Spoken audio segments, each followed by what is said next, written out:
पूजा बरीಬೇಕಾ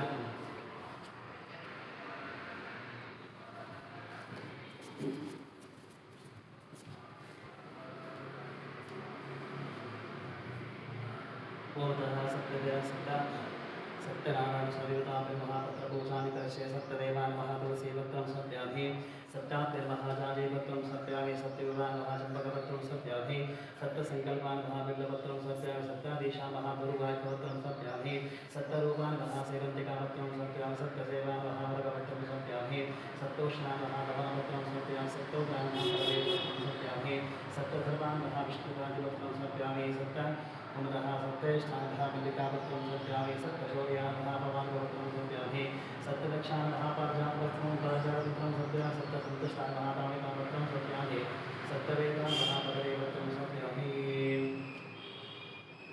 सत्यासनान् महादेववक्त्रं सत्याभि सत्यवक्षेरमः सत्यब्रह्मान् महाश्रीवक्त्रं सत्याभि सत्यपूर्णान् महाच्युतवक्त्रं सत्याभि सत्येश्वरान् महावर्गवक्त्रं सत्याभि सत्यानन्दान् महावटवक्त्रं सत्याभि सत्यवक्षेरमः कमलवक्त्रं सत्याभि सत्यग्रहारूपेण महावीणवक्त्रं सत्याभि सत्यनारायण स्वामिनामिनः उमधावक्त्रपूजां सत्याभि स्तोत्रः स्मरावळिपूजानि कर्षे सत्यदेवान् मः सत्यात्मे नमः सत्यभूतानि नमः सत्यपुरुषान् नमः सत्यनाथान् नमः सत्यसाक्षी नमः सत्ययोगान् नमः सत्यज्ञानान् नमः सत्यज्ञानप्रियान् नमः सत्यनिधये नमः सत्यसंभवान् नमः सत्यप्रभुवे नमः सत्येश्वरान् नमः सत्यकर्मणे नमः सत्यपवित्रान् नमः सत्यमङ्गलान् नमः सत्यकर्मान् नमः सत्यप्रजापते नमः सत्यविक्रमान् नमः सत्यसिद्धान् नमः सत्यासुरान् नमः सत्यवीरान् नमः सत्यबोधान् नमः सत्यधर्मान् नमः सत्यज्ञान् नमः सत्यसन्तुष्टान् नमः सत्यवराहान् नमः सत्यपराणान् नमः सत्यपूर्णान् नमः सत्तोषदान् नमः सत्यशाश्वतान् नमः सत्यप्रवर्तनान् नमः सत्यविरुवे नमः सत्यज्येष्ठान् नमः सत्यश्रेष्ठान् नमः सत्यविक्रमणे नमः सत्यधर्मे नमः सत्यवेदान् नमः सत्याधीशान् नमः सत्यकृतवे नमः सत्यकामान् नमः सत्यवत्सलान् नमः सत्यवसुवे नमः सत्यमेवान् नमः सत्यरुद्रान् नमः सत्यब्रह्मणे नमः सत्यामृतान् नमः सत्यवेदाङ्गान् नमः सत्यसुतरात्मे नमः सत्यबुद्धे नमः सत्यशुचे नमः सत्याश्रान् नमः सत्येन्द्रान् नमः सत्यसुन्दरान् नमः सत्यस्वर्गान् नमः सत्यनियमान् नमः सत्यवेदान् नमः सत्यवेद्यान् नमः सत्यवियोषान् नमः सत्यमायान् नमः सत्यमहिमान् नमः सत्यासुरानन्दान् नमः सत्यसागरान् नमः सत्यदवसे नमः सत्यसिंहाय नमः सत्यमृगाय नमः सत्यलोकपालाय नमः सत्यस्थिताय नमः सत्तोषिताय नमः सद्विद्वानाय नमः सत्यमुद्राय नमः सत्याम्बुजाय नमः सत्यवाक्याय नमः सत्यगुरुवे नमः सत्यन्यायाय नमः सत्यसाम्य नमः सत्यसंप्रदाय नमः सत्यसंप्रदाय नमः सत्यवन्दे नमः सत्यवायुवे नमः सत्यशेखराय नमः सत्यानन्दाय नमः सत्याग्राजाय नमः सत्यश्रीवानाय नमः सत्यगुप्ताय नमः सत्योगाय नमः सत्यवृदयाय नमः सत्यकालाय नमः सत्यनारायणाय नमः सत्यवास्ताय नमः सत्यवाहुवे नमः सत्यवगाय नमः सत्यशुभाय नमः सत्यात्मष्टाय नमः सत्यनाशिकाय नमः सत्यस्रोत्राय नमः सत्यचक्षुषे नमः सत्यशिरसे नमः सत्यमुकुटाय नमः सत्यामराय नमः सत्याभरणाय नमः सत्याय नमः सत्यश्रीवल्लभाय नमः सत्यगुप्ताय नमः सत्यपुष्कराय नमः सत्यभ्राय नमः सत्यभावाय नमः सत्यज्ञानरूपिणे नमः सत्यप्रभुणाय नमः ओम सत्यनारायण स्वामी नमः स्तोत्रः स्वनामावळि पूजां संध्यामि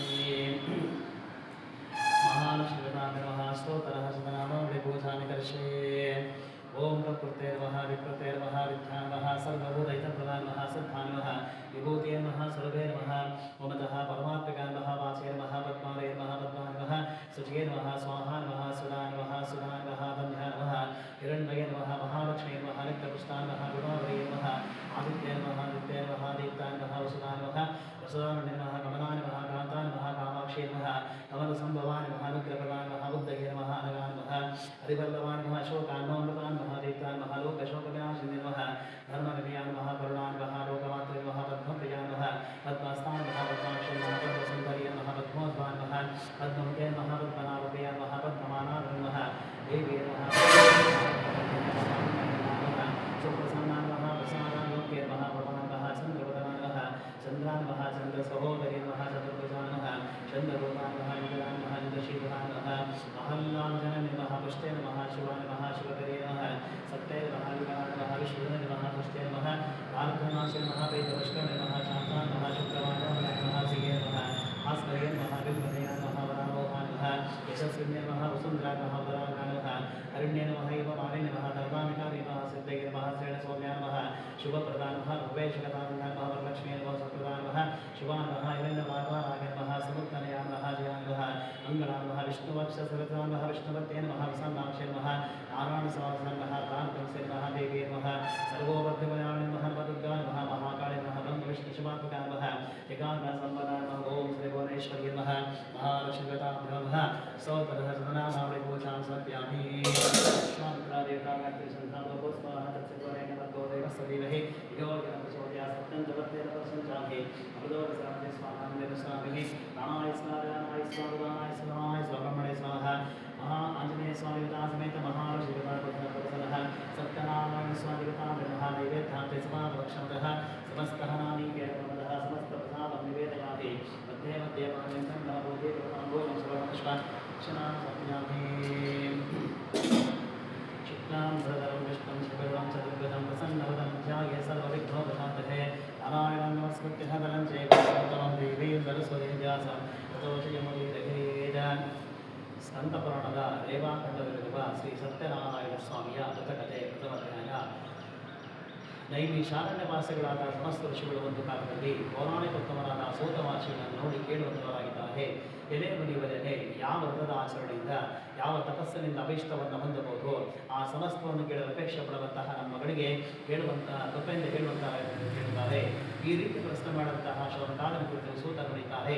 ಎಲೆ ಮುನಿಗಳೆಲ್ಲ ಆಲಿಸರಿ, ಭಗವಂತನಾದ ಶ್ರೀಮನ್ನಾರಾಯಣನು ನಾರಿಂದ ಪೂರ್ವದಲ್ಲಿ ಇದೇ ರೀತಿ ಪಡೆದನಾಗಿ ಇದೇ ವರ್ಷ ಅದನ್ನು ಯಾವುದು ಹೇಳಿದ್ರು ಆ ಸಮಸ್ತವನ್ನು ಹಾಗೆ ಹೇಳುತ್ತೇನೆ. ಲೋಕಾನುಗ್ರಹ ಮಾಡಬೇಕೆಂಬ ನಾರದರು ಸಮಸ್ತ ಲೋಕ ಸುತ್ತ ಕಟ್ಟಗಳಿಗೆ ಭೂಲೋಕಕ್ಕೆ ಬಂದಿದ್ದಾರೆ. ಆನಂತರ ಅಲ್ಲಿ ನಾನಾ ವಿಧವಾದ ಕಷ್ಟಗಳಿಂದ ಕೂಡಿದಂತಹ ಅನೇಕ ಯೋನಿಗಳಲ್ಲಿ ಘೋಷಿಸಿದಂತಹ ತಮ್ಮ ಪೂರ್ವಾರ್ಜಿತ ತಮ್ಮ ಫಲಗಳಿಂದ ಕಷ್ಟಪಡುವಂತಹ ಸಮಸ್ತ ಪ್ರಜೆಗಳನ್ನು ನೋಡಿ ಈ ಲೋಕದ ದುಃಖ ಪರಿಹಾರವು ಯಾವ ಉಪನಿಶ್ಚಯಗಳುಂಟಾಗಲೆಂದು ತಮ್ಮ ಮನಸ್ಸಿನ ಆಲೋಚನೆ ಮಾಡಿ ಆಗ ನಾರದರು ವೈಕುಂಠವನ್ನು ತಲುಪಿದ್ದಾರೆ. ಶುಭ್ರ ವರ್ಣಗಳಿಂದ ನಾಲ್ಕು ತೋಳುಗಳಿಂದ ಶಂಕು ಗದಾ ಪದ್ಮ ವನಮಾಲೆಗಳಿಂದ ಅಲಂಕೃತರಾಗಿರ್ತಕ್ಕಂಥ ಕಮಲಾಭರಣಗಳನ್ನು ಸ್ತೋತ್ರ ಮಾಡುವುದಕ್ಕೆ ಉಪಕ್ರಮಿಸಿದ್ದಾರೆ. ಇದೇ ಅನಂತವಾದ ಪರಾಕ್ರಮವುಳ್ಳಂತಹ ವಾಗ್ಮನಸ್ಸುಗಳಿಗೆ ಗೋಚರವಾದ ಆಕಾರವುಳ್ಳಂತಹ ಆದಿಯು ಮಧ್ಯವು ಕೊನೆಯಿರುವಂತಹ ಗುಣಸ್ವರೂಪನಾಗಿರ್ತಕ್ಕಂತಹ ಸಕಲ ಭೂತಗಳಿಗೆಲ್ಲ ಮಧ್ಯನಾಗಿರ್ತಕ್ಕಂತಹ ಭಕ್ತರ ಸಂಕಟಗಳನ್ನು ಹೋಗಾಡಿಸ್ತಕ್ಕಂಥ ಇದೇ ಸ್ವಾಮಿಗೆ ನಿನಗೆ ನನ್ನ ನಮಸ್ಕಾರಗಳು.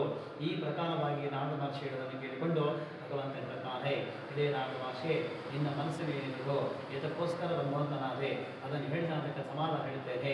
ಈ ಪ್ರಕಾರವಾಗಿ ಭಗವಂತನ ಸಭೆಯಾಗಿ ಆಗ ನಾನು ಹೇಳುತ್ತಾರೆ, ಇದೇ ಭಕ್ತವಸನ ಭೂಲೋಕದಿಂತಹ ಸಕಲ ಮಾನವರು ತಮ್ಮ ತಮ್ಮ ಪಾಪಾಕರಗಳನ್ನು ದೇಶಪಡಿದ್ದಾರೆ. ಇದೇ ಸ್ವಾಮಿ ಸುಲಭೋಪಾಯ ಲೋಕ ಸಂಕಟವು ಹೇಗೆ ಪರಿಹಾರವಾಗುವುದು ಆ ಸಮಸ್ತ ರಕ್ಷೆ ಪಡ್ತಿದ್ದೇನೆ, ನನ್ನ ಮೀನ್ ದಯತೋಗಿ ಹೇಳುವಂತವನಾಗು. ಈ ರೀತಿಯ ಹೇಳುತ್ತಹ ನಾನು ನೋಡಿಕೊಂಡು ಭಗವಂತ ಹೇಳುತ್ತಾನೆ, ಎಲೆ ನಾಗನೇ ಪ್ರಪಂಚಾನಂದ ಆಕಾಶ ಚೆನ್ನಾಗಿ ಹೇಳಿದೆ, ಯಾವ ಕರ್ಮ ಮಾಡಿದ ಮನುಷ್ಯನ ಬಿಡಲ್ಪಟ್ಟ ಮುಕ್ತನಾಗುವನೋ ಅಂತ ನಾನು ಹೇಳುತ್ತೇನೆ.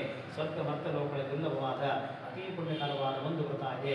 ವಿದ್ಯುಕ್ತವಾಗಿ ಸ್ವಲ್ಪವೂ ಸಹ ಲೋಭ ಮತ್ತು ದೋಷ ಮಾಡದಂತೆ ಸತ್ಯನಾರಾಯಣ ಸಂವತ್ಸರವನ್ನು ಆಚರಣೆ ಮಾಡಿದಲ್ಲಿ ಇಹಲೋಕದಲ್ಲಿ ಸಮಸ್ತ ಸುಖವನ್ನು ಅನುಭವಿಸಿಕೊಂಡು ಮುಂದೆ ಪರಲೋಕದಲ್ಲಿ ಮುಕ್ತಿಯನ್ನು ಹೊಂದುವರು ಎಂಬುದಾಗಿ ಹೇಳಿದಂತಹ ಭಗವಂತನ ಮಾತುಗಳಿಗೆ ನಾಲ್ಕು ಭಾಷೆ ಹೇಳ್ತಾನೆ. ಎಲೆ ಜೀವನೊಡನೆ ಶ್ರೀ ಸತ್ಯನಾರಾಯಣ ಸಂವತ್ಸರವನ್ನು ಮಾಡುವ ಫಲವೇನು, ಇದರ ವಿಧಾನ ಏನು, ಯಾರಿಂದ ಮಾಡಲ್ಪಟ್ಟಿದೆ, ಇದಕ್ಕೆ ಕಾಲ ಯಾವುದು, ಇವೆಲ್ಲವನ್ನು ವಿಸ್ತಾರವಾಗಿ ಹೇಳಬೇಕೆಂದು ಕೇಳಿಕೊಂಡಂತಹ ನಾಡಿಗೆ ಭಗವಂತ ಹೇಳ್ತಾನೆ. ಈ ವ್ರತ ದುಃಖ ಮತ್ತು ಶೋಕಾದಿಗಳನ್ನು ಪರಿಹರಿಸುವುದಾಗಿದೆ, ಧನಾಧಾನ್ಯಗಳನ್ನು ಸಮೃದ್ಧಿಪಡಿಸುವುದಾಗಿದೆ, ಸಕಲ ಸೌಭಾಗ್ಯವನ್ನು ಸಂತಾನಗಳನ್ನು ಸಹ ಉಂಟು ಮಾಡುವುದಾಗಿದೆ, ಎಲ್ಲ ಕಡೆಯ ವಿಷಯವನ್ನೇ ಉಂಟು ಮಾಡುವುದು. ಯಾವುದಿಂದಲೇ ಮನುಷ್ಯನಿಗೆ ಈ ವ್ರತವನ್ನು ಮಾಡಲು ಅಪೇಕ್ಷೆ ಉಂಟಾಗುವುದು ಆ ದಿವಸ ಭಕ್ತಿ ಸದ್ಯಗಳನ್ನು ಕೂಡಿಕೊಂಡು ಶ್ರೀ ಸತ್ಯನಾರಾಯಣಗಳನ್ನು ಅರ್ಚನೆ ಮಾಡಬೇಕು. ಧರ್ಮದಲ್ಲಿ ದುಷ್ಟರನ್ನಾಗಿ ವಿಪರಿಂದ ಒಳಗೂಡಿಕೊಂಡು ಶ್ರೇಷ್ಠವಾದ ಹಲವಾದ ವೃಕ್ಷಗಳನ್ನು ಬಾಳೆಯನ್ನು ತುಪ್ಪ ಆಹಾರದಲ್ಲಿ ಸೇರಿಸಿ ನೈವೇದ್ಯ ಮಾಡಬೇಕು. ಆ ಬಳಿಕ ಕಥಾಶ್ರವಣ ಮಾಡಬೇಕು. ಆನಂತರ ಬಂಧುಗಳಿಗೆ ಇಷ್ಟವಿಲ್ಲ ಭೋಜನ ಮಾಡಿಸಿ ತಾನೂ ಸಹ ಭೋಜನ ಮಾಡಬೇಕು. ಈ ರೀತಿಯಲ್ಲಿ ಈ ವ್ರತವನ್ನು 4 ವರ್ಷ ಆಚರಣೆ ಮಾಡಿ ಆದಿಯಲ್ಲಾಗಲಿ ಮಧ್ಯದಲ್ಲಾಗಲಿ ಕೊನೆಯಲ್ಲಾಗಲಿ ವಿಜ್ಞಾಪನೆಯನ್ನು ಆಚರಣೆ ಮಾಡಿದರೆ ಪೂರ್ಣಫಲ ಪ್ರಾಪ್ತಿಯಾಗುವುದು. ಈ ಮೇಲೆ ಮಾಡಲು ಖಂಡಿತವಾಗಿ ಎಲ್ಲ ವರ್ಷದ ಅಭೀಷ್ಟ ಸಿದ್ಧುಂಟಾಗುವುದು. ಈ ಕಲಿಯುಗದಲ್ಲಿ ಇದಕ್ಕಿಂತಲೂ ಕೂಡ ಸುಖಕರವಾದ ಸುಲಭೋಪಾಯದಲ್ಲಿರುವ ಶ್ರೀಮನ್ನಾರಾಯಣನು ನಾನು ಹೇಳಿದ ಶೌನಕಾದ ಸೂತ ಹೇಳಿದ ಬಳಿಗೆ ಪ್ರಥಮ ಅಧ್ಯಾಯ ಸಮಾಪ್ತಿಯಾಯಿತು. 2ನೇ ಅಧ್ಯಾಯ ನಂತರ ಸೂತರ ಮುಂದುವರಿಸುತ್ತಾರೆ. ಆ ನಂತರ ವಿಷ್ಣುವನ್ನು ಕುರಿತು ಇದೇ ನಾಮನಾಶೆ ನೀನು ಕೇಳಿದಂತೆ ಒಂದು ಯಾರಿಂದ ಆಚರಣೆ ಮಾಡಲ್ಪಟ್ಟಿತು ಆ ವಿಷ್ಣು ಕುರಿತು ಪುರಾತನವಾದ ಇತಿಹಾಸವಿಟ್ಟು ಅದನ್ನು ಹೇಳುತ್ತೇನೆ ಕೇಳು. ಅತಿ ಮನೋಹರವಾದ ಕಾಶಿ ಪಟ್ಟಣದ ಬ್ರಾಹ್ಮಣನ ವಾಸ ಮಾಡುತ್ತಾನೆ. ಆತನ ಹೃದಯ ಹಸುಗಳಿಂದ ಬಾಧಿತನಾಗಿ ಎಲ್ಲ ಕಡೆ ತಿರುಗುತ್ತಿದ್ದಾನೆ. ಬ್ರಾಹ್ಮಣರನ್ನು ವಿಶ್ವಾಸವುடன் ಭಗವಂತನ ಶ್ರೀ ಮಹಾವಿಷ್ಣುವು ಬ್ರಾಹ್ಮಣ ಸ್ವರೂಪವನ್ನು ಹಾಳು ಮಾಡಿ ಆತನ ಬಂದು ಕೇಳುತ್ತಾನೆ, ಇದೇ ಬ್ರಾಹ್ಮಣನೇ ಪ್ರತಿದಿನ ಸದುಕ್ಕಿದ್ದಾನೆ ಏತಕ್ಕೋಸ್ಕರ ಭೂಮಿ ಗತಿಯನ್ನು ಕೇಳಿಕೊಂಡವನಾಗಿ ಆಗ ಆತನ ಹೇಳುತ್ತಾನೆ, ಇದೇ ಸ್ವಾಮಿಯೇ ನಾನು ಅತಿ ದರಿದ್ರ ಬ್ರಾಹ್ಮಣನು ಭಿಕ್ಷೆಗೋಸ್ಕರ ತಿರುಗುತ್ತಿದ್ದೇನೆ ಎಂದು ಹೇಳಿದ ಆತನ ಮಾತನ್ನು ಕೇಳಿಸಿಕೊಂಡು ಸ್ವಾಮಿ ಹೇಳುತ್ತಾನೆ, ಇದೇ ಬ್ರಾಹ್ಮಣನೇ ನೀನು ಶ್ರೀ ಸತ್ಯನಾರಾಯಣ ಸ್ವಾಮಿಯ ಪೂಜೆಯನ್ನು ಆಚರಣೆ ಮಾಡು, ನಿನ್ನ ಕಷ್ಟಗಳೆಲ್ಲೂ ಸಹ ಪರಿಹಾರವಾಗುತ್ತದೆ ಎಂದು ಹೇಳಿ ಶ್ರೀ ಸತ್ಯನಾರಾಯಣ ಸ್ವಾಮಿ ದೇವರು ಅಂತರ್ಧಾನಾಗಿ ಹೊರಟೋಗಿದ್ದಾನೆ. ಅದೇ ರೀತಿಯಾಗಿ ಶ್ರೀ ಸತ್ಯನಾರಾಯಣ ಪೂಜೆಯನ್ನು ಸಂಕಲ್ಪ ಮಾಡಿಕೊಂಡು ಆತ ಚಿಂತೆ ಮಾಡ್ತಾ ನಿರ್ದೇಶನ ಮಾಡ್ತಾ ಹೋಗಿದ್ದಾನೆ. ಮಾರನೇ ದಿವಸ ಬೆಳಗ್ಗೆ ಜನತಾ ಪ್ರಕಾರವಾಗಿ ಶ್ರೀ ಸತ್ಯನಾರಾಯಣ ಪೂಜೆಯನ್ನು ಸಂಕಲ್ಪ ಮಾಡಿಕೊಂಡು ಭಿಕ್ಷೆ ಹೊರಟು ಬಂದಿದ್ದಾನೆ. ಆ ದಿನ ಆತನಿಗೆ ವಿಶೇಷ ಹಣವೂ ಸಹ ಲಭ್ಯವಾಗಿದೆ.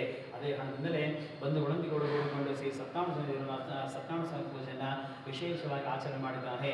ಆ ದಲಿತ ಬ್ರಾಹ್ಮಣನು ಪ್ರಭಾವದಿಂದ ಸಮಸ್ತ ಸಂಪತ್ತುಡನಾಗಿಯೂ ದುಃಖ ರಹಿತನಾಗಿ ಕೂಡ ಪ್ರಕಾಶ ಪಡೆದಿದ್ದಾನೆ. ಪ್ರಧಾನಿಯಾಗಿ ಪ್ರತಿ ತಿಂಗಳು ಕೂಡ ತಪ್ಪದೆ ಮಾಡುತ್ತಿದ್ದಾನೆ. ಈ ಪ್ರಕಾರ ಬ್ರಾಹ್ಮಣತ್ವವನ್ನು ಶ್ರೀ ಸತ್ಯನಾರಾಯಣ ಸ್ವರೂಪವನ್ನು ಮಾಡುವುದಾಗಿ ಸಕಲ ವಿಧವಾದ ಪಾಪಗಳನ್ನು ಕೂಡ ಅಸಾಧ್ಯವಾದ ಮುಕ್ತಿಯನ್ನು ಪಡೆದಿದ್ದಾನೆ. ಇದೇ ನಾಲ್ಕು ಭಾಷೆ ಯಾವ ಮನುಷ್ಯನ ಭೂಮಿಯಲ್ಲಿ ಆಚರಣೆ ಮಾಡುತ್ತಾನೋ ಆ ಮನುಷ್ಯನ ಸಕಲ ದುಃಖಗಳು ಕಷ್ಟಗಳು ಸಹ ನಾಶವಾಗಿ ಹೋಗುತ್ತದೆ ಎಂಬುದಾಗಿ ಒಬ್ಬಂದನ್ನು ಹೇಳಿದ್ದಾನೆ. ಇದೇ ಋಷಿಗಳಿಂದ ಈ ರೀತಿಯಾಗಿ ಮಹಾವಿಷ್ಣುವು ಮಹಾತ್ಮನಾಗಿರ್ತಕ್ಕಂಥ ನಾದಿಗೋಸ್ಕರ ಹೇಳಿದ ವಿಷಯದಿಂದ ಅನುಸರಿಸಲ್ಪಟ್ಟಿದೆ. ಮತ್ತೆ ಹೇಳಬೇಕಾಗಿ ಸ್ವರ್ಣ ಕಾದನ ಕುರಿತು ಸೂತ ಹೇಳಿದ್ದಾರೆ. ಆಗ ಇದೇ ಮಹರ್ಷಿಗಳೇ ಈ ವ್ರತವನ್ನು ಬ್ರಾಹ್ಮಣಗಳಿಂದ ಆಚರಣೆ ಮಾಡಲ್ಪಟ್ಟಿತು. ಆ ಸಮಸ್ತವನ್ನು ಕೇಳಬೇಕಿನ ಮುಟ್ಟಿದನ್ನಾಗಿ ಆಗ ಸೂತ್ರ ಹೇಳ್ತಾರೆ, ಎಲೆ ಮುನಿಗಳಿಂದ ಈ ವ್ರತ ಒಂದಾಂಶದಲ್ಲಿ ಪೂರ್ವೋತ್ನಾಂತ ಬ್ರಾಹ್ಮಣ ವಿಶೇಷವಾಗಿ ಪೂಜೋಪಕರಣಗಳಿಂದ ನೆಂಟ ದರ್ಶನ ಕೂಡದನಾಗಿ ಶ್ರೀ ಸತ್ಯನಾರಾಯಣ ಪೂಜೆ ಮಾಡಲು ಪ್ರಯತ್ನ ಪಟ್ಟಿದ್ದಾನೆ. ಅದೇ ವೇಳೆ ಒಬ್ಬ ಕಟ್ಟಿಗೆ ಮಾಡಿದ್ದಾನೆ. ಬಂದಂಥ ಕಾಷ್ಟಾಗರಾಗೂ ಮನೆ ನಡೆಸಿ ಬ್ರಾಹ್ಮಣ ಮನೆ ಪ್ರವೇಶ ಮಾಡ್ತಾನೆ. ಬಹಳ ದಾನ ಬಿಡಿದಾಗೂ ಕೂಡ ಆ ಬ್ರಾಹ್ಮಣನ ಮಾಡತಕ್ಕಂಥ ಕೂಡ ಭಕ್ತಿಗಾಗಿ ಸಾಷ್ಟಾಂಗ ಕೂಡ ಮಾಡಿಕೊಂಡು ಕೇಳ್ತಾನೆ, ಇದೇ ಬ್ರಾಹ್ಮಣನೇ ನಿಮ್ಮಿಂದ ಆಚರಣೆ ಮಾಡಿದ ಯಾವುದು, ಇದನ್ನು ನಾವು ಯಾವುದೇ ಆಚರಣೆ ಮಾಡಕ್ಕೆ ಅಂತ ಹೇಳಿಕೊಂಡವರಾಗಿ ಪುನಃ ಪ್ರಾರ್ಥನೆ ಕೇಳಿ ಕಟ್ಟಿಗೆ ಮಾಡಿ ಬ್ರಾಹ್ಮಣ ಹೇಳ್ತಾನೆ, ಇದು ಶ್ರೀ ಸತ್ಯನಾರಾಯಣ ಸ್ವಾಮಿ ಪೂರ್ವ ಫಲವನ್ನು ಕೊಡುವಂಥದ್ದಾಗಿದೆ. ನನಗೆ ವಚನದಿಂದಲೇ ನನ್ನ ಧಾನ್ಯಾದಿಯ ಅನೇಕ ಸಂಪತ್ತು ಉಂಟಾಗಿ ಹೇಳಿಕೊಂಡವನಾಗಿ ಕಟ್ಟಿಗೆ ಮಾಡಲು ಅತ್ಯಂತ ವರ್ಷಾಂತರಕನಾಗಿ ಸ್ವಾಮಿ ಪ್ರಸಾದಗಳು ಭಕ್ಷಿಸಿ ಪಾನವನ್ನು ಮಾಡಿ ಆ ದಿವಸ ಕಟ್ಟಿಗೆ ಮಾಡೋದಾದರೆ ಶ್ರೀ ಸತ್ಯನಾರಾಯಣ ಮಾಡಿ ಸಂಕಲ್ಪ ಮಾಡಿಕೊಂಡು ಚಿಂತೆ ಮಾಡ್ತಾನಿದ್ರೆ ಆ ಚಿಂತೆ ಮಾಡ್ತಾ ಮುಂದೆ ಹೊರಟೋಗಿದ್ದಾನೆ. ಈ ಪ್ರಕಾರ ಹೋದಾಗ ಆ ದಿವಸ ಎಂದಿಗೆ ತಲುಪಲು ದ್ವಿಗುಣ ಮುಂದೆ ಪಡುತ್ತಾನೆ. ಆ ಬಳಿಕ ಸಂತೋಷದಿಂದ ಅದೇ ಚೆನ್ನಾಗಿ ಕಪ್ಪವಾಗಿರ್ತಕ್ಕಂತಹ ಬಾಳೆ ಹಣ್ಣು ಸಕ್ಕರೆ ಬೆಲ್ಲ ಹಾಲು ಮೊಸರು ತೆಗೆದುಕೊಂಡು ಮನೆಯನ್ನು ಕೂಡ ಪ್ರವೇಶ ಮಾಡಿ ಧೃತವಾಗಿ ಶ್ರೀ ಸತ್ಯನಾರಾಯಣ ಪೂಜನಾಚರಣೆ ಮಾಡಿದ್ದಾನೆ. ಆ ವ್ರತ ಪ್ರಮಾಣವನ್ನು ತನ್ನ ಧಾನ್ಯಾದಿಗಳಿಂದ ಪುತ್ರ ಪೋದಿನ ಕೂಡಿದನಾಗಿ ಈ ಭೂಲೋಕದಲ್ಲಿ ಬೇಕಾಗಿರುವಂತಹ ಸಕಲ ಸ್ತುಕಣಗಳ ಘೋಷಗಳು ಅಂತ್ಯಕಾಲಕ್ಕೆ ಸಾಕ್ಷಾತ್ ವೈಕುಂಠ ಲೋಕವನ್ನು ಎಂಬನಿಗೆ 2ನೇ ಅಧ್ಯಾಯ ಸಮಾಪ್ತಿಯಾಯಿತು. ಈಗ 3ನೇ ಅಧ್ಯಾಯ ಪುನಃ ಸೂತ್ರ ಹೇಳ್ತಾರೆ, ಎಲೆ ಮುನಿಗಳಿದ ಪುನಃ ಶ್ರೀ ಸತ್ಯನಾರಾಯಣ ಪೂಜನೆ ಅವತಮಾರ್ಗವನ್ನು ಹೇಳ್ತಾನೆ ಕೇಳಿ. ಪೂರ್ವ ಕಾಲದಲ್ಲಿ ಉಲ್ಕಾಮುಖನೆಂಬ ಮಹಾರಾಜನಿದ್ದಾನೆ. ಆತನ ಹೆಂಡತಿಯಾಗಿರ್ತಕ್ಕಂತಹ ಭದ್ರಶ್ರೀ ಸ್ತ್ರೀಯು ಪತಿ ಸಹಿತವಾಗಿ ನದಿ ತೀರದಲ್ಲಿ ಶ್ರೀ ಸತ್ಯನಾರಾಯಣ ಪೂಜೆಯನ್ನು ಆಚರಣೆ ಮಾಡಿದ್ದಾಳೆ.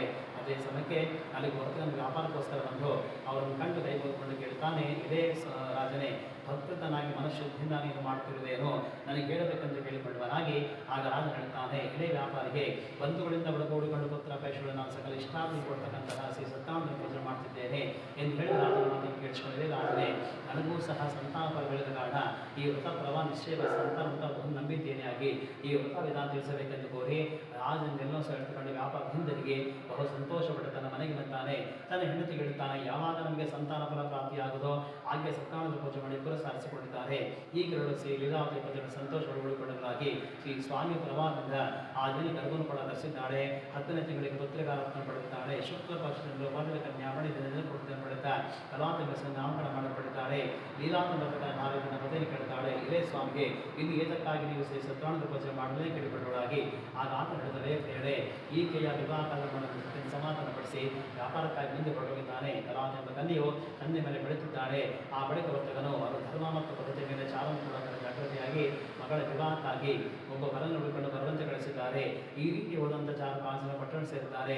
ಅಲ್ಲಿಂದ ವರ್ತನ ಕುಮಾರನ ಕರೆದಿದ್ದಾರೆ. ಗುಣಾಢ್ಯನಾಗಿಯೂ ಸುಂದರಾಗಿರುವಂತಹ ವರನ್ನು ನೋಡಿ ಆನಂದಿತನಾಗಿ ಅದೇ ಅವರಿಂದ ತಮ್ಮ ಮಗಳನ್ನು ಧಾರೆಯನ್ನು ಕೊಟ್ಟಿದ್ದಾರೆ. ಧನ ಮದದಿಂದ ಕೊಡುವಂತಹ ವರ್ತಕನ ವಿವಾಹ ಕಾಲದಲ್ಲೂ ಕೂಡ ಶ್ರೀ ಸತ್ಯನಾರಾಯಣ ಪೂಜೆಯನ್ನು ಆಚರಣೆ ಮಾಡಿದ್ದ. ಇದು ಸ್ವಾಮಿ ಕಾಣ ಹೋಗುಂಟಾಗಿದೆ. ಆ ಬಳಿಕ ವ್ಯಾಪಾರದಲ್ಲಿ ಬುದ್ಧಿವಂತನಾಗಿರ್ತಕ್ಕಂಥ ಆತನು ಕಾಲವಶದಿಂದ ಕಲವಶದಿಂದ ರೇರಿಸಿಕೊಂಡು ಅಡಿನ ಒಳಗೂಡಿಕೊಂಡು ವ್ಯಾಪಾರಕ್ಕಾಗಿ ಹೊರಟು ಸಮುದ್ರದ ಮನೋಹರವಾದ ಪ್ರಸಾರಪಟ್ಟಣದಲ್ಲಿ ವ್ಯಾಪಾರವನ್ನು ಮಾಡುತ್ತಿದ್ದಾನೆ. ಮುಂದೆ ರಮಣೀಯ ಪಟ್ಟಣ ರಾಜನ ಮನೆಗೆ ಇವರಿಬ್ಬರು ಸಹ ಹೊರಟು ಹೋಗ್ತಿರುವಾಗಿ ಆ ಕಾಲದಲ್ಲಿ ಮಾಡುವ ಪ್ರತಿಜ್ಞೆಬದ್ಧ ವರ್ತಕರಿಬ್ಬರಿಗೆ ಈ ಸತ್ಯನಾರಾಯಣ ಶಾಪವನ್ನು ಕೊಟ್ಟಿದ್ದಾನೆ. ಒಂದು ದಿವಸ ಕಳ್ಳ ರಾಜನ ನಡೆಸಿ ಆ ವರ್ತುದರ್ಶಿ ಬರುತ್ತಾರೆ. ಅಷ್ಟಲಿಯ ರಾಜ ಕಳ್ಳ ಹುಡುಕ್ತಾ ಹೊರತುಕೊಂಡು ಚೋರ ಕೂಡ ಬಹು ಭಯವನ್ನಾಗಿ ಆ ಹಣವನ್ನು ಬಿಟ್ಟು ಕಣ್ಣಿ ಕಾಣಲು ಹೋಗಿದ್ದಾರೆ. ಆಗ ರಾಜಭಟರಿಗೆ ಪ್ರತಿಕಾರ ಬಳಿ ಬಂದು ಅಲ್ಲಿ ಅದೇ ಹಣವನ್ನು ಬಿಟ್ಟು ಅವರೇಗಳನ್ನು ನಿರ್ಮಾಣ ಮಾಡಬೇಕು. ಅವರಿಬ್ಬರನ್ನ ಹಗ್ಗದಿಂದ ಕಟ್ಟಿ ಮೇಲೆ ಎಳೆದಾಡುತ್ತಾ ರಾಜನ ಸಮೀಪ ನಿಂತೆಂದು ಹೇಳುತ್ತಾರೆ. ಎಲೆಯ ಪ್ರಭುಗಳೇ, ಕಳ್ಳನ ಅಭಿಸಿದ್ದೇವೆ, ವಿಷಾ ಶಿಕ್ಷಣ ಗೊಳಿಸಬೇಕೆಂದು ಕೇಳಿಕೊಳ್ಳುವರಾಗಿ ಆ ಬಳಿಕ ವರ್ತಕರಿಗೆ ವಿಚಾರ ಮಾಡುತ್ತೇನೆ. ಬಲವಾದ ಹಗ್ಗದಿಂದ ಕಟ್ಟಲ್ಪಟ್ಟ ಕಾರಣ ಶ್ರೀ ಸತ್ಯನಾರಾಯಣ ಸ್ವಾಮಿಯಿಂದ ಆಡತಕ್ಕಂಥ ಮಾತನ್ನು ಯಾರಿಗೂ ಸಹ ಕೇಳಿಸಿಕೊಂಡಿಲ್ಲ. ಇಂಥ ರಾಜನ ಸಂಪತ್ತೆಲ್ಲ ಕೂಡ ಸಂಗ್ರಹಿಸಲ್ಪಟ್ಟಿದೆ. ಇದಲ್ಲದೆ ಶ್ರೀ ಸ್ವಾಮಿ ಶಾಪದಿಂದ ಅವರ ಹೆಂಗಸರು ಸಹ ಬಹು ವ್ಯಸನ ಉಂಟಾಗಿದೆ. ಮನೆಯ ಹಣವೆಲ್ಲ ಕೂಡ ಎಲ್ಲರನ್ನ ಕಲಿಸಲ್ಪಟ್ಟಿದೆ. ಆ ವಿದ್ಯಾರ್ಥಿಗಳಿಂದ ಹಸು ಭಾಗ್ಯಗಳಿಂದ ಮುಂದಿನ ಕಲಾವಿದರು ಗ್ರಾಮೀಣವಾದ ಅಲ್ಲಿ ಅವರು ಶ್ರೀ ಸತ್ಯನಾರಾಯಣ ಪೂಜೆ ಮಾಡ್ತಕ್ಕಂಥ ಅಲ್ಲೇ ಕುಳಿತುಕೊಂಡು ಸ್ವಾಮಿ ಹರಿಸಿಕೊಂಡು ಪ್ರಸಾದ ಭಕ್ಷಣೆ ಮಾಡಿ ಆ ರಾತ್ರಿ ಕೂಡ ಅಲ್ಲೇ ಕಟ್ಟಿಕೊಂಡು ಬೆಳಗ್ಗೆ ತನ್ನ ಮನೆಗೆ ಸೇರಿದ್ದಾಳೆ. ಆಗ ತಾಯಿ ಕಟ್ಟಿದ ಮಳೆ ರಾತ್ರಿ ಎಲ್ಲಿದೆ ನಿನ್ನ ಮನಸ್ಸಿಗೆ ಕೇಳಿಕೊಂಡವಳಾಗಿ ಆಗ ತಾಯಿಯ ಕಲಾವಿದ ಹೇಳ್ತಾಳೆ, ಇದೇ ತಾಯಿಗೆ ಒಬ್ಬ ಬ್ರಾಹ್ಮಣರಿಗೆ ಬಂದು ಇಷ್ಟಾಂತ ನೋಟು ಮಾಡ್ತಕ್ಕಂತಹ ಶ್ರೀ ಸತ್ಯನಾರಾಯಣ ಪೂಜೆ ಮಾಡ್ತಿದ್ದರು. ಅದನ್ನು ನೋಡ್ತಿದ್ದೆ ಅಂತ ಮಗಳ ಮಾತನ್ನು ಕೇಳಿಕೊಂಡು ಅದನ್ನು ಕೂಡ ತಾನು ಮಾಡಿ ಬಹು ಸಂತೋಷನೇ ಇಷ್ಟಮಿತ್ರ ಬಂಧುಗಳಿಂದ ಒಳಗೂಡಿಕೊಂಡು ವರ್ತಕ ನಡೆದ ಲೀಲಾವತಿಯು ಶ್ರೀ ಸತ್ಯನಾರಾಯಣ ಸಂಸ್ಕಾರ ಮಾಡಿ ಎಲೆ ಸ್ವಾಮಿಗೆ ನನ್ನ ಪತಿ ಮಕ್ಕಳನ್ನು ಬೇಗ ಬರೋದಾಗಿಸಿ ಅವರ ಸಕಲ ತಪ್ಪುಗಳ ಮನಸ್ಸುಗಳನ್ನಾಗಿ ಇಬ್ಬರು ಸಾಧಿಸಿಕೊಂಡಿದ್ದಾರೆ.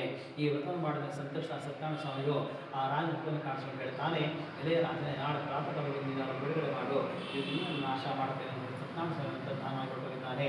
ಮಹಾರಾಜ ಬೆಳಗ್ಗೆದ್ದವನೇ ತನ್ನ ಜನರಿಗೆ ಸಭಾವತನ್ನು ನಡೆಸಿ ತನ್ನ ಸುಪ್ರಾಂತನ ಪ್ರಸಿದ್ಧ ಬಂಧನಗೊಳಿಸಿದ ರಾಜನ ಕೂಡ ಅವರ ಭಕ್ತರನ್ನು ಬಿಡುಗಡೆ ಆಜ್ಞಾಪನೆ ಮಾಡಿದ್ದಾನೆ. ರಾಜ ಸೇವಕರು ಸಹ ಅವರು ಬಿಡುಗಡೆ ಮಾಡಿದ ಸಮೀಪತ್ತಿದ್ದಾರೆ. ಆಗ ರಾಜ ಹೇಳ್ತಾನೆ, ಇದೇ ವರ್ತಕರೇ, ಶ್ರೀ ಸತ್ಯನಾರಾಯಣ ಸ್ವಾಮಿ ಮಹಾದುಃಖ ಪ್ರಾಪ್ತವಾಯಿತು. ಇನ್ನೊಂದಿಗೆ ಹೊರಬೇಕಾದ ಸಂಕೋಲನ ತಿಳಿಸಿ ವಸ್ತ್ರ ಅಲಂಕರಿಸಿ ಅವರು ಸಂತೋಷಪಡಿಸಿ ಅವರಿಗೆ ಅವರ ಶ್ರಮವನ್ನು ಕೊಟ್ಟು ಇದೇ ವರ್ತಕರೇ ಸಂತೋಷದಿಂದ ಹೋಗುವುದೇನಾಗಿ ಆಗ ರಾಜನು ವರ್ತಕರೇ ಆಗ ಇಬ್ಬರು ವರ್ತಕರಾಗಿ ನಮಸ್ಕಾರವನ್ನು ಮಾಡಿ ಕೊಟ್ಟರೆಂಬಲ್ಲಿಗೆ 3 ಅಧ್ಯಾಯ ಸಮಾಪ್ತಿಯಾಯಿತು. ಅಂಕನಧ್ಯಾಯ ಪುನಃ ಸೋದರ ಹೇಳುತ್ತಾರೆ, 7 ವರ್ಷಗಳ ಬಳಿಕ ವೇಷದ ಮಂತ್ರ ಸ್ನಾನ ಮಾಡಿ ನಿತ್ಯ ಕರ್ಮ ನೆರವೇರಿಸಿ ಬ್ರಾಹ್ಮಣ ಗಣವನ್ನು ಕೂಡ ಸ್ನಾನ ಮಾಡಿ ಸ್ವಲ್ಪ ಗ್ರಾಮಕ್ಕೆ ಹೊರಡುತ್ತಾರೆ. ಸ್ವಲ್ಪ ದೂರ ವರ್ಷದಲ್ಲಿ ಸತ್ಯನಾರಾಯಣ ಸನ್ಯಾಸಿ ವೇಷವನ್ನು ಎಲೆಯ ವರ್ತಕರೇ ನಿನ್ನ ಅಡುಗೆಯನ್ನು ಕೇಳುತ್ತಾರೆ.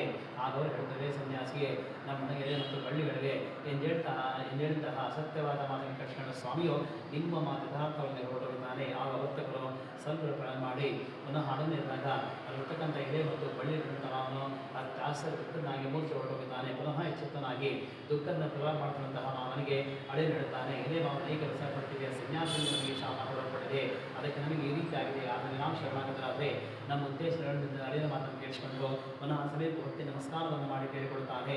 ಎಲೆ ಶ್ರೇಷ್ಠನೇ, ನಿನ್ನೊಡನೆ ಯಾವ ಅಸತ್ಯವಾದ ಮಾತುಗಳು ನನ್ನ ಹೇಳಲ್ಪಟ್ಟಿತೋ ಅಂತ ಅವರನ್ನು ಕ್ಷಮಿಸಲು ಲಕ್ಷ್ಮೀ ಚಿಂತೆಗೊಳಗಾಗಿದ್ದಾನೆ.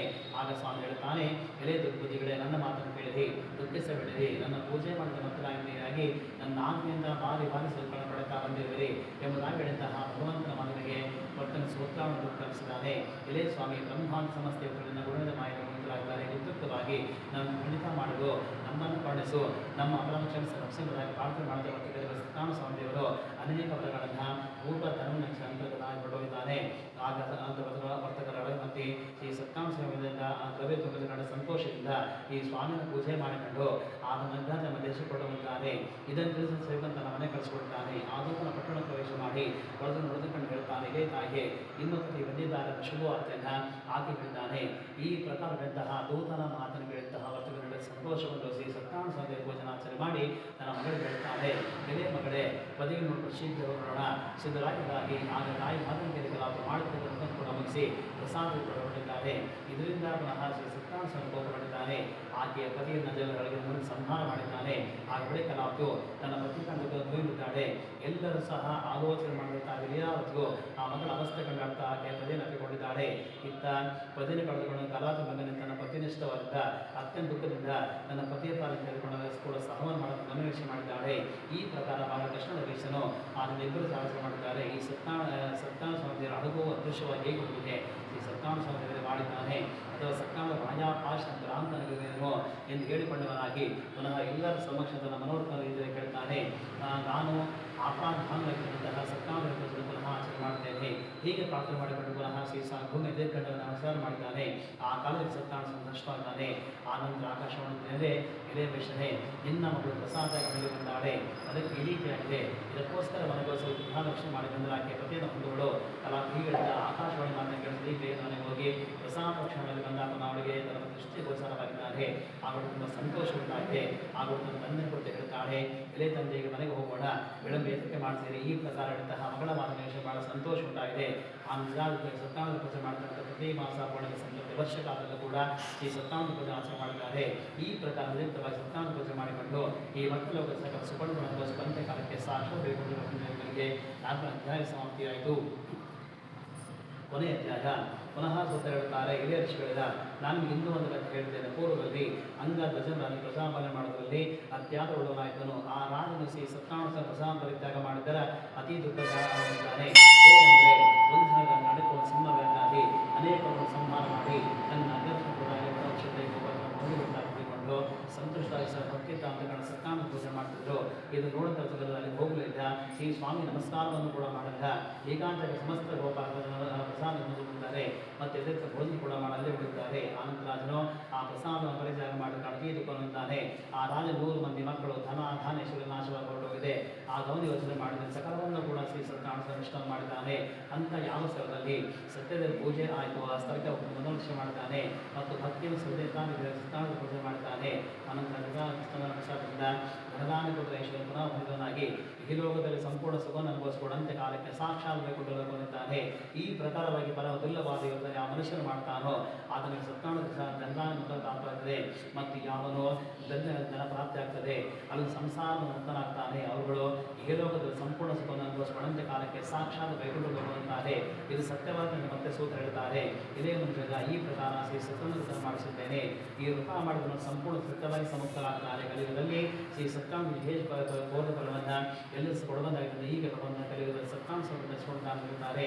ಹೀಗೆ ಸನಾತನ ಮುನಿಗುಲತವರ ಯಾರು ಈ ಸತ್ಯನಾರಾಯಣ ಶ್ರವಣ ಮಾಡ್ತಾರೋ ಅದರ ಪ್ರಕರಣ ಮಾಡ್ತಾರೋ ಅದರ ಕಥೆಯನ್ನು ನಾನು ಹೇಳುತ್ತಾರೋ ಅಥವಾ ಕಥೆಯನ್ನು ನಾನು ಕೇಳುತ್ತಾರೋ ಅವರ ಸಮಸ್ತವಾದ ಕುಲನಾಶವಾಗಿ ಸುಖದಿಂದ ಇರ್ತಾರೆ. ಕೊನೆಯ ಸಮಾಪ್ತಿಯಾಯಿತು.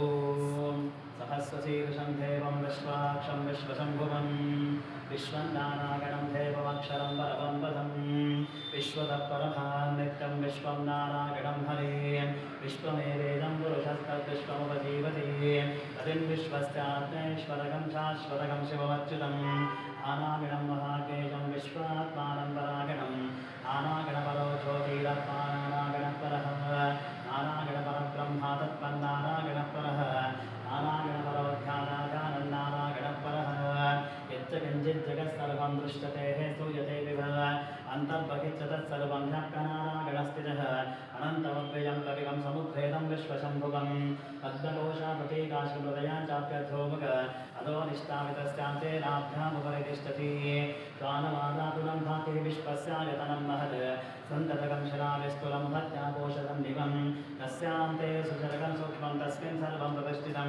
तस्य मध्ये महालब्धे विश्वात्तर्विश्वतोमुखः स्वर्गवद्विभजं तिष्ठन्नाहारवचरकविः हीरकुर्द्वादश्याविरस्मायस्तस्य सन्ततः सन्ताविरस्वं देहपादाकलमस्तकः तस्य मध्ये वन्यशिकानि योद्धाविवस्थितः हीरको यतवद्गस्वादुद्भुल्लेके भवास्वः ईवानशोकवत्तन्यपीतभास्वतुणुभवः तस्यासिकाय मध्ये परमात्मा व्यवस्थितः सम्ब्रह्म स शिव स हरिसन्धस्तोक्षर परमस्वराट् ॐ तद्ब्रह्म ॐ तद्वाचो ॐ तदात्मा ॐ तत्सत्यम् ॐ तत्सर्वं भवेत्पुरो नमः अन्तस्तरविभूतेषु बहाजं विश्वभूतिषु त्वं विद्यस्तमशक्तारस्तं विष्णुस्त्वं रुद्धस्त्वं इन्द्रस्त्वम् अग्निस्त्वम् आदिस्त्वं सूर्यस्त्वं चन्द्रमास्त्वं महोर्भास्वरं प्रजापतिः योगां पुष्पं वेद पुष्पवान् प्रजावाहं पशुमान् भवति चन्द्रमाभापा पुष्पं पुष्पवान् प्रजावाहं पशुमान् भवति एवं वेद योगावादितनं वेद आयतनवान् भवति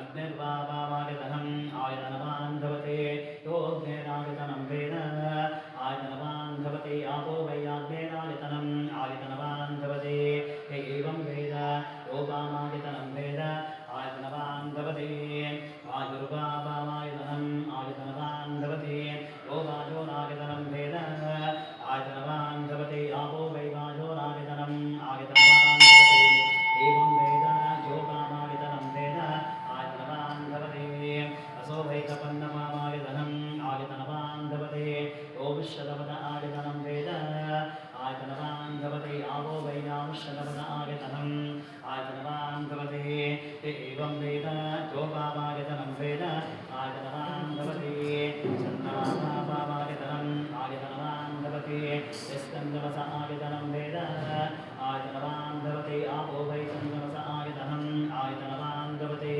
एवं वेद योगामादितनं वेद आयतनवान् भवति नक्षत्राणि भावामादितनम् आयतनवान् भवति यो नक्षत्राणामादितनं वेद आयतनवान् भवति आपो वै नक्षत्राणामादितनम् आयतनवान् भवति एवं वेद योगामादितनं वेद आयतनवान् भवति पर्जन्यो भावामादितनम् आयतनवान् भवति यत्पर्जन्यस्यादितनं वेद आयतनवान् भवति आपो वै पर्जन्यस्यादितनम् आयतनवान् भवति एवं वेद योगामादितनं वेद आयतनवान् भवति संवत्सरो भावामायतनम् आयतनवान् भवति यत्संवत्सरस्यादितनं वेद आयतनवान् भवति आपो वै संवत्सरस्यादितनम् आयतनवान् भवति एवं वेद योत्सनामप्रतिष्ठितं वेद तत्तेव तिष्ठति अनागणादिविद्महे वासुदेवाय तन्नो कृष्णप्रचोदयात् महादेवेत विद्महे कृष्णपत्ने च धीमहि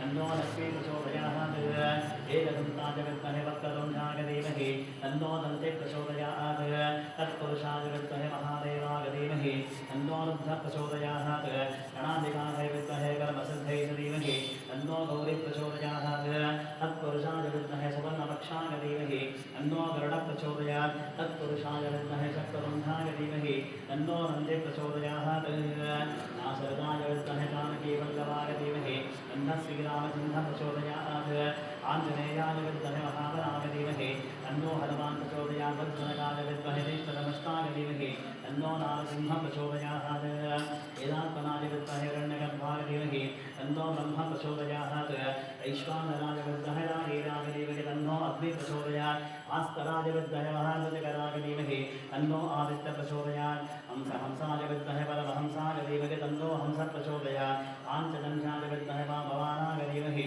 तन्नः शङ्खः प्रचोदयात् सरस्वत्यै च विद्महे विद्यारूपिण्ये च धीमहि तन्नो वाग्देवी प्रचोदयात् अन्नपूर्णाय विद्महे सर्वसन्ध्ये गन्धे धीमहि तन्नः कामदगः प्रचोदयात् आत्याय विद्महे कन्याकुमारी तन्नो दुर्गे प्रचोदयात् भुजङ्गेशाय विद्महे सर्पराजादेवी सुब्रह्मण्य स्वामिः प्रचोदयात् भूतनाथाय विद्महे भोगद्राय धीमहि तन्नो शास्तान प्रचोदयात् हरिहरपुत्राय विद्महे शबरिमले वासाय धीमहि तन्नो अय्यप्पः स्वामिः प्रचोदयात् राजाधिराजाय प्रसेयसागिनेः नमो वयं वैश्रवणाय कुर्महे समे कामान् कामकामान्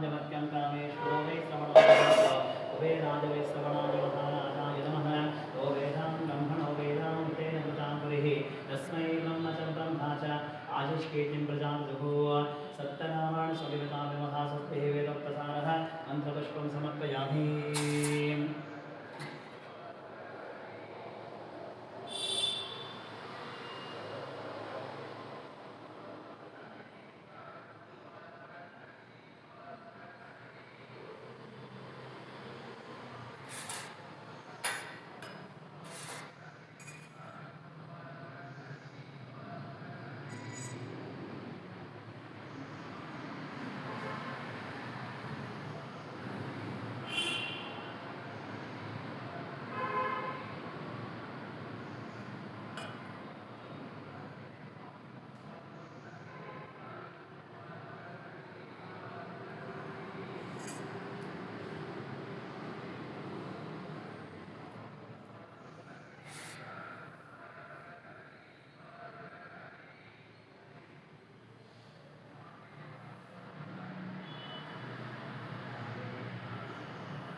तस्मात् प्राणभावेन रक्षो जनार्दनः रक्षो महाशेषामरः श्री सत्यनारायण स्वामिवतामिनः लक्ष्मणस्नानां संध्याहि आद्येन वाचा प्रसेन्द्रेव प्रार्थनावकचक्रसूत्रौ वेदसकमकस्य आचर्येण सकल सत्यनारायणसेविता पूजं सम्पूर्णं श्रीकृष्णार्पणमस्तु मध्ये मध्ये मन्त्रतन्त्रसौवर्णगोत्रोषपदाश्चितार्थे नामत्यवन्तः जपमन्तर्षच्युतानन्दान् गोविन्दानच्युतानन्दान् गोविन्दानः गोविन्द गोविन्द गोविन्द